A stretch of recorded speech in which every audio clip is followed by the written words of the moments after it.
नाज़रीन, ईरान और इसराइल जंग के बाद पूरी दुनिया पर उसके असरात मुरतब होते हुए नज़र आ रहे हैं। पिछले दिनों ईरानी पार्लियामेंट ने मुतफ़िक़ा तौर पर यह फ़ैसला किया कि आबनाए हुर्मस को मुकम्मल तौर पर बंद कर दिया जाए और ये फ़ैसला उनके पार्लियामेंट ने कर लिया है। और इसके बाद जनाब पूरी दुनिया पर इसके असरात मुरतब होते हुए नज़र आ रहे हैं। आपने पिछले दिनों देखा कि तेल की कीमतों में इजाफ़ा होता हुआ नज़र आया है और इसकी आबनाए हुर्मस की क्या कदर व कीमत है, इसकी क्या अफादियत है, इसके क्या फ़ायदे हैं और इससे क्या इतनी इम्पोर्टेंस क्यों ली जाती है कि आबनाए हुर्मस को 2013 में भी जब अमेरिका ने इस पर पाबंदियाँ लगाई तो उस पे ईरान ने यह धमकी दी थी कि हम आबनाए हुर्मस को बंद कर देंगे। और उसके बाद जनाब पूरी दुनिया में एक दफ़ा फिर तेल की कीमतों में इजाफ़ा हुआ और इस दफ़ा फिर ईरान और इसराइल के दरमियान जो झड़पें जारी हैं और इसमें भी अब तो मुकम्मल तौर पर आबनाए हुर्मस को बंद कर दिया गया। ये समुद्री रास्ता है जो कि ईरान, ओमान और मुत्तहदा अरब इमारात से मुल्क का है और इससे जुड़े जिसमें अरब ममालिक शामिल हैं, मुत्तहदा अरब अमारात, सऊदी अरेबिया, फिर ईरान और उसके बाद कुवैत की जितनी भी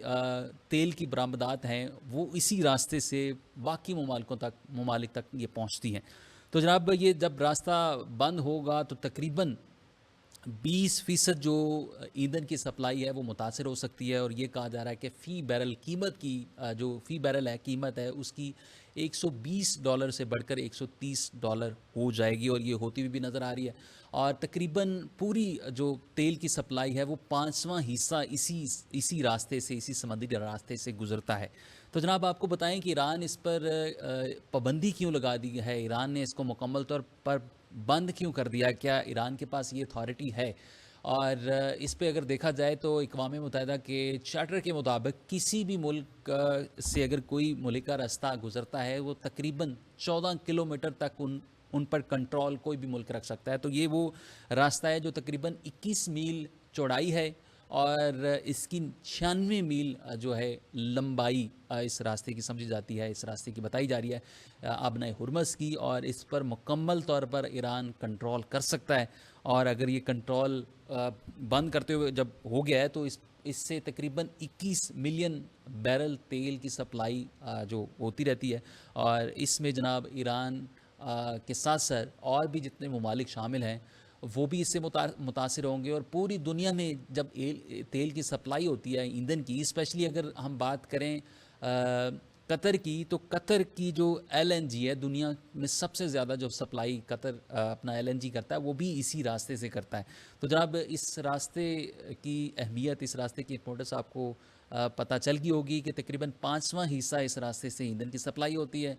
और 20% जो ईंधन की सप्लाई, तेल की सप्लाई इस रास्ते से गुज़रती है वो मुतासर हो सकती है। इससे पहले जनाब हम बात करें 1980 और 1988 के दरमियान जब ईरान और इराक़ की जंगें शुरू हुई थी तो तब भी जनाब ये हिस्सा मुतासर हुआ था और इससे पूरी दुनिया में तेल की कीमतों में एक बार फिर इजाफ़ा हो गया था। और अब ये फिर आबनाए हुर्मस को जो कि मुकम्मल तौर पर ईरान का कंट्रोल है उसको उसने बंद कर दिया है और इससे पूरी दुनिया के जो तेल के ज़खायर हैं वो भी मुतासर हो सकते हैं और जो सप्लाई की जा रही है बाकी ममालिक में तेल की जो कीमतें हैं उसमें भी इजाफ़ा होते हुए नज़र आ रहा है। तो चंद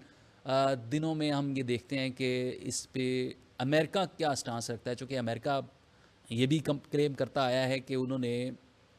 इस रास्ते से गुज़र बसर में कोई भी अगर रुकावट करेगा तो उनके जो बहरी जहाज़ है, जो बहरी जंगी जहाज़ हैं वो जो ईरान के जहाज़ों को निशाना बना सकते हैं। इससे पहले भी अमेरिका ईरान के जहाज़ को जो कि गुज़र बसर वाला जहाज़ था उसको उन्होंने टारगेट किया था। तकरीबन 200 से ज़्यादा लोगों को उन्होंने निशाना बनाया और लुक़मा अजल बने थे। तो अब फिर ये ईरान ने ये कदम उठाया है और इसके बाद ईरान अपनी समत किस तरह से तब्दील करता है, अमेरिका इस पर अपना क्या स्टांस रखता है और पूरी दुनिया में इसके क्या तासरात जाते हैं।